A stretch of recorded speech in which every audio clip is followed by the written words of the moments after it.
La voilà encore, cette fameuse poche de falaise. Alors Viasek, dans son ouvrage, il nous dit que sur les 14 000 hommes dans cette première démie, il y en a 2097 qui sont mis hors de combat, sur ceux qui ont été débarqués. Il y a 80 chars détruits, 60 endommagés. Mais par contre, cette victoire de la poche de falaise, elle montre aussi que l'armée polonaise est crédible. La division blindée polonaise libre, c'est pas des clowns, quoi. C'est ça qu'on avait aussi, on n'est pas parlé au début, quand en 40, quand ils arrivent en France, en Bretagne, on les prend pas au sérieux, parce qu'ils n'ont pas tenu. L'armée allemande, elle déclare la guerre dès 1939, et un mois après, c'est plié, quoi. Donc ils ne sont pas considérés comme des vrais combattants, alors qu'eux, ils avaient déjà l'expérience pendant un mois de ce que nous, on a vécu pendant la Première Guerre. Et le gouvernement français, l'état-major français n'a pas voulu en entendre parler, il n'a pas voulu il n'a pas voulu les écouter. Matchek, on lui donne une division blindée toute neuve, 3 semaines avant. Ils n'ont même pas le temps. Ils font les exercices avec des fusils en bois pour s'entraîner. Ils n'ont pas de matériel. Quand on leur donne le matériel, c'est 3 semaines avant. Et ils ne sont pas ridicules. Ils font des combats sur 3 ou dans l'Aube, là. Et puis quand Pétain annonce que c'est terminé, et ben, on disloque tout, on détruit ce qu'on peut détruire. Et Matchek donne l'ordre à ces gens, parce qu'ils étaient quand même plusieurs milliers dans cette unité. Alors, un groupe en uniforme, en nombre, c'est vite pris. Hein. Puis on est prisonnier, puis on emmène tout ça en Allemagne, et puis voilà, quoi. Non, il leur donne comme consigne de partir par petits groupes de 5 à 6, et puis on se donne le rendez-vous en Angleterre. Et ils vont s'échapper comme ça, par 5-6, passer la ligne de démarcation, et puis gagner l'Espagne ou l'Afrique du Nord, puis arriver en Angleterre après. Et là, on voit qu'après cette bataille de Chambois, que l'armée polonaise, elle est crédible. Cette division blindée, elle tient la route. Et Matchek, c'était quand même un sacré stratège. Ils font 5540 prisonniers, détruisent 50 chars, 2 canons, bref.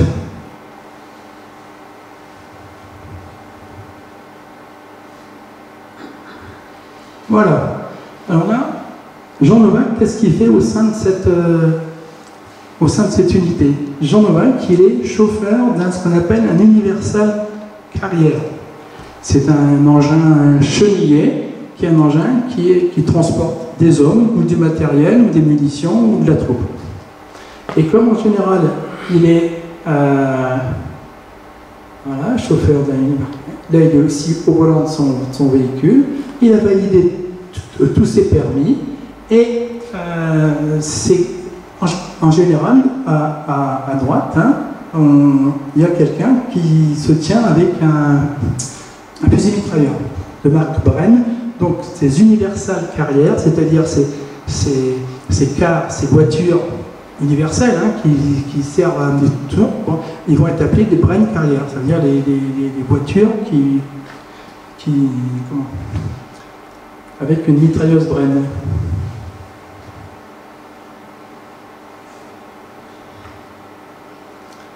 Voilà, et voilà tous ces permis, hein. Comme je disais tout à l'heure, ça je l'ai vu dans le livre de votre grand-père, là, où on leur a validé les permis, et ça lui a servi après à Jean Novak, parce qu'une fois qu'il est rentré dans la vie civile, eh ben, il a postulé dans une entreprise de travaux publics, chez Albouamar à Chauny, et puis il pouvait conduire tout ce qui était grue, engin chenillé, pour lui tout ça n'avait pas de secret.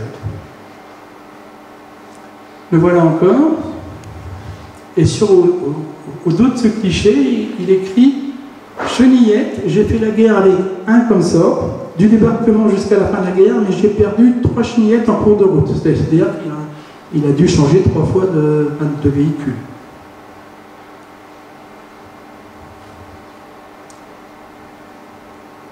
Alors, comme je disais tout à l'heure, hein, bien souvent un mitrailleur se tenait à côté du chauffeur dans le but de sécuriser la progression du véhicule, était équipé d'une mitrailleuse Bren, si bien que ces engins ont été rapidement nommés des Bren Carrier.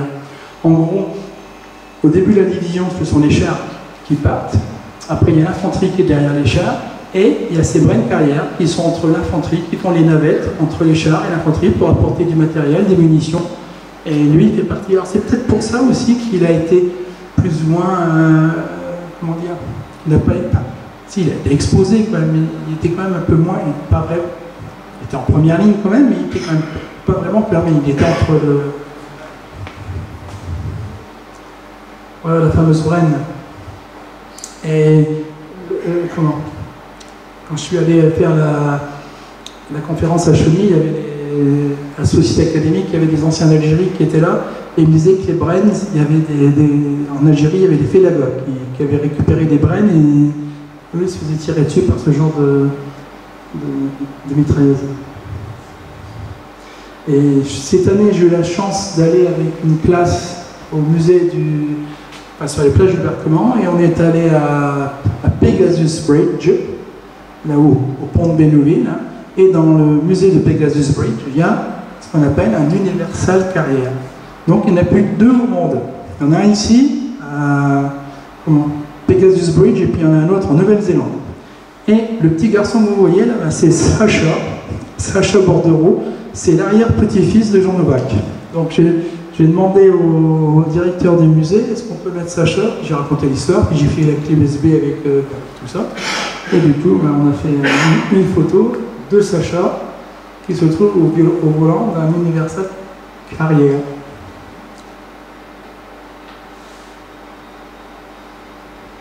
Alors après la Normandie, ils vont jusqu'à la Belgique et aux Pays-Bas. Donc le 22 août, c'est plié, la poche de Falaise est fermée. On les met en repos, allez, une semaine, hein, du côté de Grand-Ménil, à l'est de Falaise. Et les hommes ont pu reprendre des forces, on a reconstitué le matériel, on a remis des troupes. Et le 29 août, la première armée polonaise repart à la poursuite des Allemands le long du littoral. Alors bien sûr, les franchissements des cours d'eau ralentissent la progression de la division, car les ponts sont détruits soit par les Alliés pour empêcher les Allemands de venir pour sécuriser le débarquement, mais aussi détruits par les Allemands pour protéger leur fuite. Et la première DB possède en son sein une unité de génie en capacité d'installer des ponts. Donc le 31 août 1944, ils vont installer Warszawa, Varsovie, un pont à Cric-Boeuf qui permettra à la première DB de traverser la Seine. Et là, on est en présence d'un pont Belley.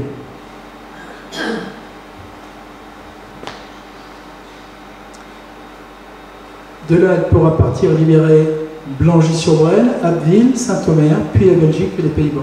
Donc là, ça va aller relativement vite. Voilà. Donc on le voit encore là sur des ponts. Il y a beaucoup de photos, alors j'arrive pas, elles ne sont pas à noter. Mais on distingue bien Jean Novak à droite là. En Belgique, Hollande, il y a de nombreux cours d'eau, hein, donc voilà. Il faut les traverser et je pense que les unités du génie de cette première DB ont été souvent mis à contribution. Là, je n'ai pas la certitude que ce soit un pont Belley.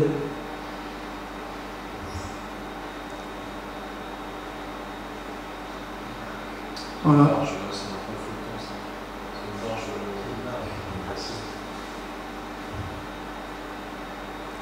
Voilà encore, hein, là ils sont à la manœuvre pour permettre le franchissement du cours d'eau. Ça, il me semble que c'est un pont Belley. Voilà. Donc de juillet 44 à, ça c'est dans l'ouvrage de Viasek, de juillet 44 à mai 45, les compagnies de génie ont construit 74 ponts Belley et 28 autres points de franchissement. Ils ont réparé 13 ponts, posé 12 passerelles.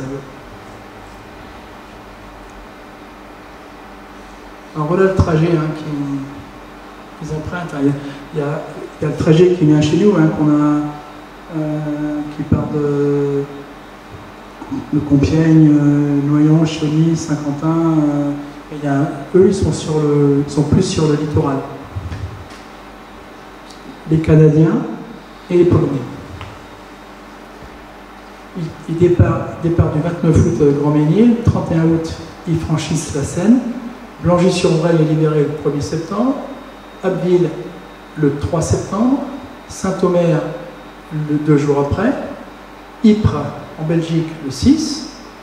Voilà.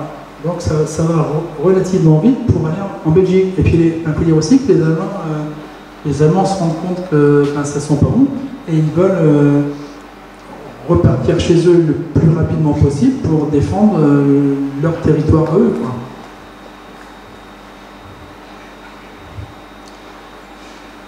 Alors, un extrait d'entretien qu'on avait eu en 2004 avec Jean Nouvel, comment est-ce qu'il était accueilli dans les villes et les villages?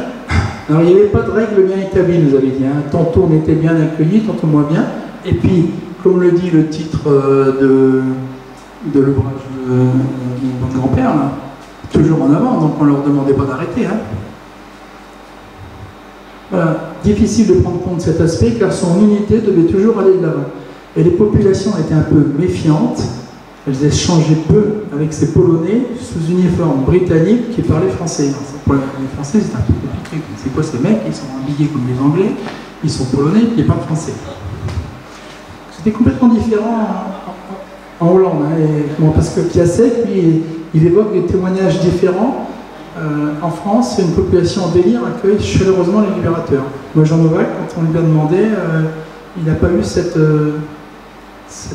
aspect-là. Et après, de la Normandie à la Belgique, puis ensuite aux Pays-Bas. Roulers le 7 septembre, Gates le 7 septembre aussi, Tilt le 8, Terneuzen du 13 au 21. La poursuite, elle s'essouffle un peu parce que les ravitaillements mettent plus de temps. Il faut dire que les ravitaillements viennent de Normandie. C'est ce qu'on appelle le Red Ball Express. Hein, c'est-à-dire que pour qu'un débarquement et puis les combats de la libération puissent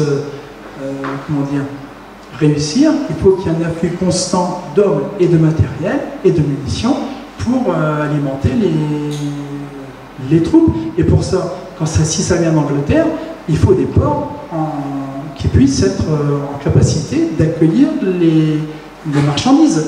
Donc les ports ont été soit sabordés ou soit sont bloqués par les Allemands. Et tant qu'on n'a pas pris le port d'Anvers, eh ben, tout ça, ça passe par le port artificiel d'Arromanches.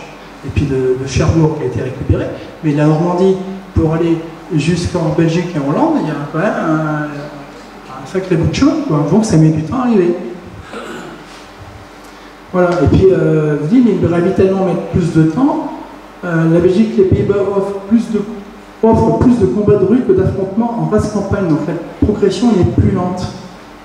Et puis les Polonais et les Canadiens prennent aussi l'option de ne pas raser, ils veulent économiser les dommages par rapport aux habitations. Donc ils sont économes de destruction.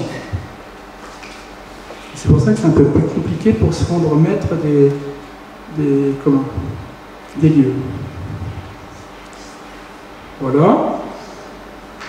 C'est bon, Guy? Ils sont consacrés à la libération des Pays-Bas, et puis il y a des rues de combat à Breda. En fait, cette première division polonaise libre, elle a trois combats majeurs, les combats de Chambois, de Poche de Falaise, les combats de Breda, et puis la libération d'un camp où il y a des Polonais et des Polonaises du ghetto de Varsovie qui ont été enfermés dans un camp en Hollande. Voilà, donc là ils arrivent à récupérer le port d'Anvers. Et c'est à partir d'Anvers, ça leur permet de gagner du temps, d'arriver à les munitions et puis le ravitaillement arrive plus vite. Mais bon, on est en novembre 1944, les combats durent depuis le 27 juillet. Vous voyez un peu le temps que ça fait, hein, août, septembre, octobre, novembre. Mais ils sont rincés, il faut mettre les hommes au repos. Donc ils vont rester sur le site pendant 4 mois. Et là, Jean Nouvel va bénéficier d'une permission. Et il revient à Bérancourt. Il retrouve sa famille. Il est parti depuis le 18 octobre 1939. 5 années se sont écoulées.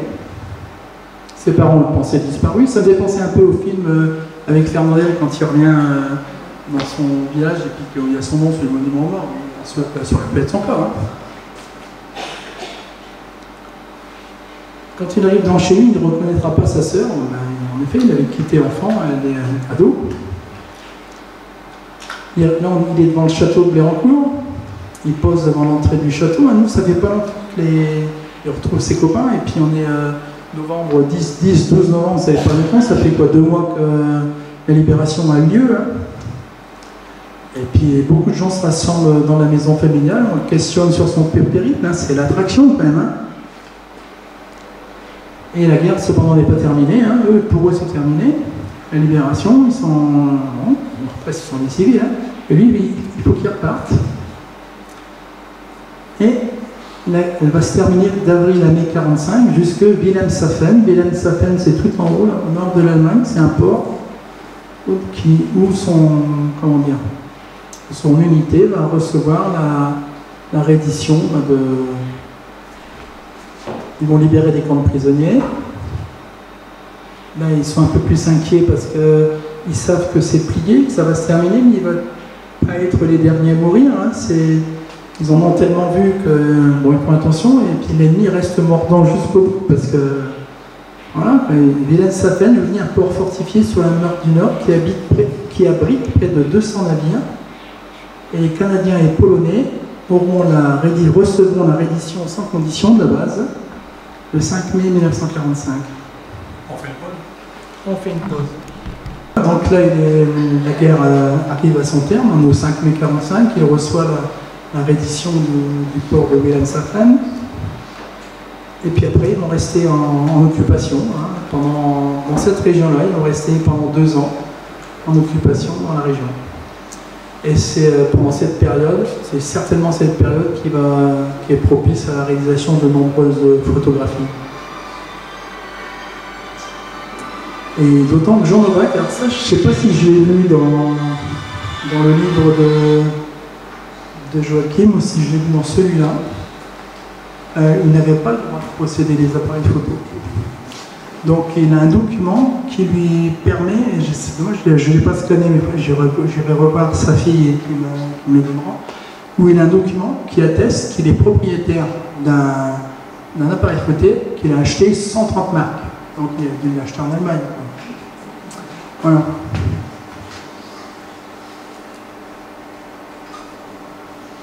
Alors donc là on a la première DB qui défile devant les autorités polonaises. Celle-ci elle est sympa parce que on retrouve plein de... Donc elle est datée, je peux la dater du 24 novembre 1945 à Wilhelmshaven, celle-ci. Fort probable. On retrouve l'insigne régimentaire, vous savez, le petit truc orange là. Donc on retrouve ici. Hop, on retrouve sur la Jeep là. On retrouve le 61. Le 61, c'est le numéro de la compagnie des chasseurs de Podral, à laquelle appartient Jean. Voilà. Là, on a un universal carrier qui défile. C'est le véhicule que conduisait Jean. Alors, je ne sais pas si c'est lui qui prend la photo ou si c'est lui qui conduit. Enfin, c'est pas lui qui conduit, c'est sûr. Tout en bas, on voit le 5 sur la gauche et sur la droite, on voit bien le 61 des chasseurs de Podal et puis l'insigne régimentaire. Et si vous regardez sur le drapeau, au centre, où les officiels saluent, on a l'insigne des chasseurs de Podal que vous pourrez revoir ici dans la vitrine de M. Polan.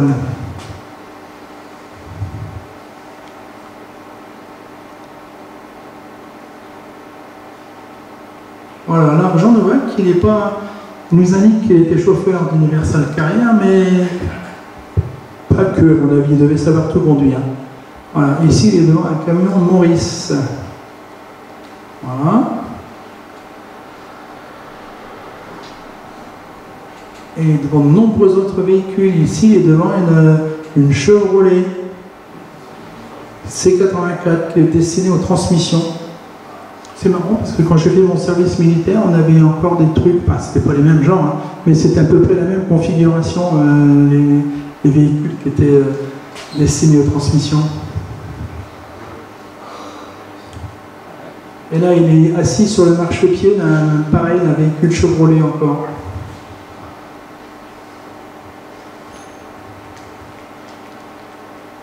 Là, il pose devant un camion Ford.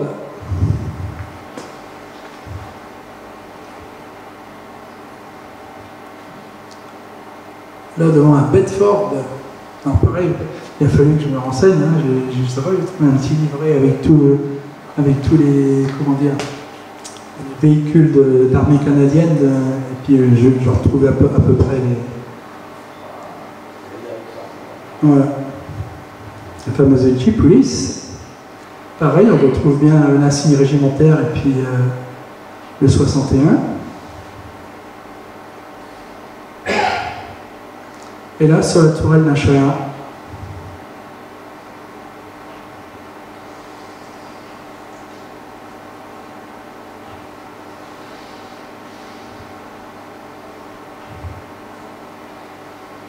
Pas que, voilà encore.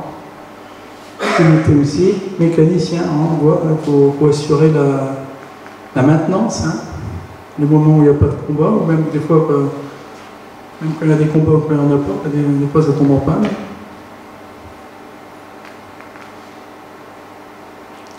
Et puis des permissions. Voilà, des permissions. Ici, c'est permissions à Bruxelles où il s'exerce. Là, cette photo, elle est annotée en 1945, entre janvier et avril. La première DB polonaise est au repos, et là elle se reconstitue en troupes et en matériel. Depuis la Normandie, les effectifs ont été considérablement impactés. Alors comment ces armées elles se reconstituent? Alors parce que bon, une fois qu'on avait fait appel aux Polonais de France et puis aux Polonais de Pologne qui avaient réussi à quitter la Pologne pour aller en Angleterre, à un moment donné, avec toutes les saignées qu'il y a et les pertes, il faut quand même alimenter pour remettre des gens. Alors, il y a eu des combats. Ah, il faut savoir aussi que l'Allemagne prend une partie de la Pologne en 1939. Et si elle prend une partie territoriale de la Pologne, elle prend aussi les hommes qui sont dans cette partie. Et ils vont combattre aussi dans l'armée allemande. Un peu les malgré nous de la Pologne, ils n'ont pas demandé. Hein.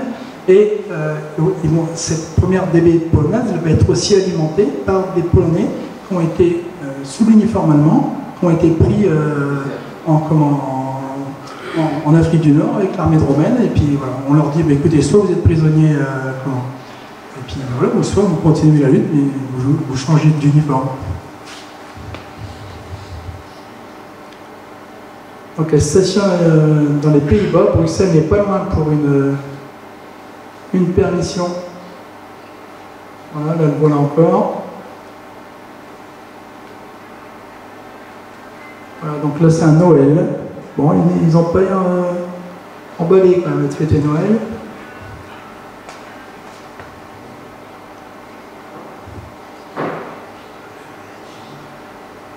On le reconnaît au centre là. Hein. Voilà devant le bureau de son état-major, de son régiment.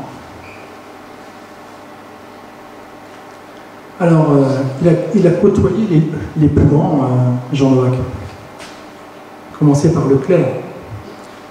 Leclerc de Leclerc. Et quand il était venu en 2004, il nous avait dit qu'il l'avait croisé juste avant de débarquer. Avant de débarquer le 27 juillet 1944, ils avaient fait une manœuvre régimentaire avec la deuxième DB de Leclerc dans le sud de l'Angleterre. Et la première DB polonaise avait été déclarée hâte, avec une bonne appréciation. Il avait croisé Leclerc qui lui avait dit « Allez, c'est bon, on rentre au bercail ».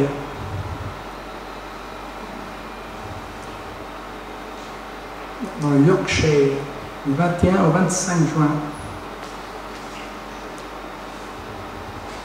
Voilà, la performance avait été jugée très correcte. Et puis Montgomery, alors avec Montgomery, c'est assez compliqué. Au début, Montgomery, j'ai pas l'impression qu'il les prend en sérieux. Et puis après, donc il est pas sorti à plusieurs reprises en Écosse, le 13 mars, et puis en Normandie en août 1944. Et là, on voit Montgomery avec Maciek. Et le 25 novembre 1944 à Breda.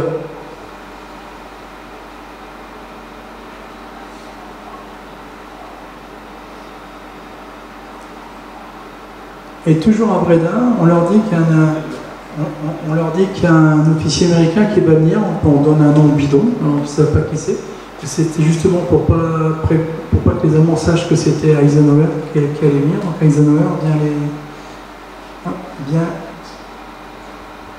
les visiter le 29 novembre 1944.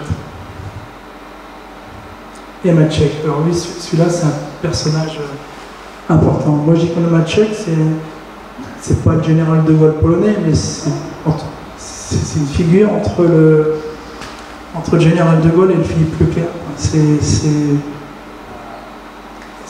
un monument de la Pologne. Et Nowak lui vouait une admiration sans borne. Je me rappelle être allé chez lui, il m'a sorti un gros livre avec des grosses pages jaunes écrites en polonais, qui était l'histoire de la première DB polonaise. Alors j'ai demandé à sa fille et puis à sa femme, il est où ce livre? Voilà. Je dis, faut pas le jeter, faut pas, ils savent pas. Et moi je me rappelle l'avoir vu en 2004, écrit en polonais. Je sais pas ce que j'en ferai, hein, mais c'est quelque chose qu'il faut garder. Maciek, vous vous rendez compte, il sera déchu d'une nationalité polonaise par le régime communiste.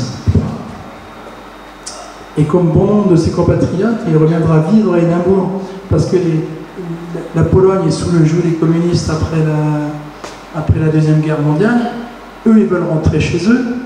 On n'en veut pas, ils ont été occidentalisés pendant 4 ans, donc ils n'en veulent pas. Et ceux qui vont y retourner, eux là, ils vont morfler. Hein. Ils vont être déconsidérés. Maciek, c'est une fois le Valéza, quand il sera revenu au pouvoir, qui va le réhabiliter, qui va lui donner la plus haute décoration du régime. Donc il retourne en Écosse, comme bon nombre de ses compatriotes, hein, et puis il est croupier dans un casino, il est barman au Lermont Hotel, il est portier, et le Lermont Hotel, ça a été le rendez-vous à un moment donné de toute la diaspora polonaise qui avait fait les combats avec Maciek. Ils allaient à Édimbourg, et puis ils allaient voir Maciek, et puis voilà. Alors voilà, Édimbourg, dans la salle du conseil municipal de la ville d'Édimbourg, il y a une statue en bois qui montre Maciek sur un banc, voilà, qui a été inaugurée en 2018. Et c'est là que j'ai rencontré une dame qui venait mettre un petit bouquet rouge et blanc pour Maciek. C'était une descendante d'un des combattants de cette première DB polonaise qui avait fait souche en Écosse. Et elle était déçue parce qu'il n'y avait pas de rue au nom de Maciek. Il y avait une statue comme ça, mais voilà. Voilà, donc je me suis mis à côté quand même pour faire une belle photo.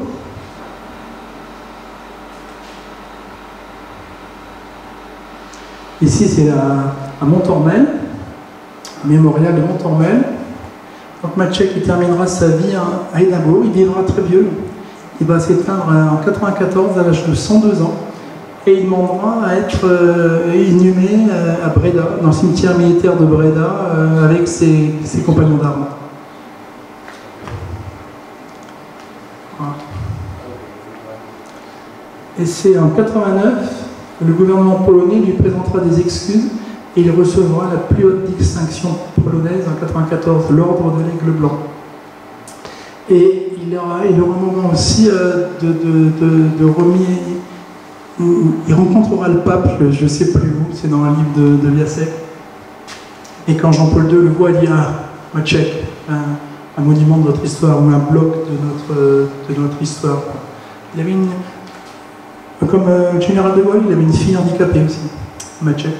Et il avait des soucis d'ordre financier. C'est le gouvernement hollandais des Pays-Bas qui, ayant appris ses déboires financiers, avait fait en sorte de lui accorder soit une rente ou pour l'aider à vivre ses vieux jours en Écosse.